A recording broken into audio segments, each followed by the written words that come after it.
അങ്ങനെ എല്ലാ മേഖലകളിലും ഡിജിറ്റൽ മണി ഹാൻഡ്ലിങ് എനേബിൾ ആയിക്കൊണ്ടിരിക്കുന്ന ഈ കാലഘട്ടത്തിൽ സുഖമില്ലാതെ വരുന്ന മനുഷ്യർക്ക്, സ്വസ്ഥമല്ലാതിരിക്കുന്ന മനുഷ്യർക്ക് ഈ പൈസ തന്നെ കൃത്യമായി കൊണ്ടുവന്ന് ആശുപത്രിയിൽ അടയ്ക്കണം എന്നൊരു ഹഡിൽസ് മാറുന്നതിന് നമ്മൾ പല കാര്യങ്ങളും ഗ്രേപ്സ് ചെയ്തിട്ടുണ്ട്.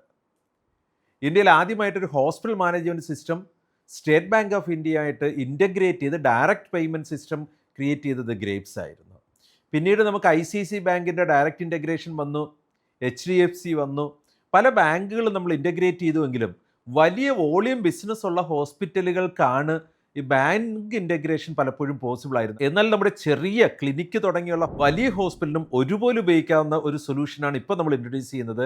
നമ്മൾ ഫോൺ പേയുമായിട്ട് ഗ്രേപ്സ് അസോസിയേറ്റ് ചെയ്തുകൊണ്ട് ഫോൺ പേയുടെ എല്ലാ ഫെസിലിറ്റീസും നമ്മുടെ എല്ലാ ഹോസ്പിറ്റലിനും ഫർദറായിട്ടൊരു ഡോക്യുമെൻറ്റേഷനും ഇല്ലാതെ ഗ്രേപ്സുമായിട്ടുള്ള അസോസിയേഷൻ ഉപയോഗിച്ചുകൊണ്ട് തന്നെ നമ്മുടെ ഹോസ്പിറ്റൽസിന് ഡയറക്റ്റ് നിങ്ങളുടെ അക്കൗണ്ടിലേക്ക് പേയ്മെൻറ്റ് കിട്ടത്തക്ക വിധത്തിൽ ഫോൺ പേ ഇൻ്റഗ്രേറ്റഡ് ആയിട്ട് ബില്ലിങ്ങിൽ ഉപയോഗിക്കാനുള്ള സംവിധാനം നമ്മൾ ഇൻട്രൊഡ്യൂസ് ചെയ്തിട്ടുണ്ട്.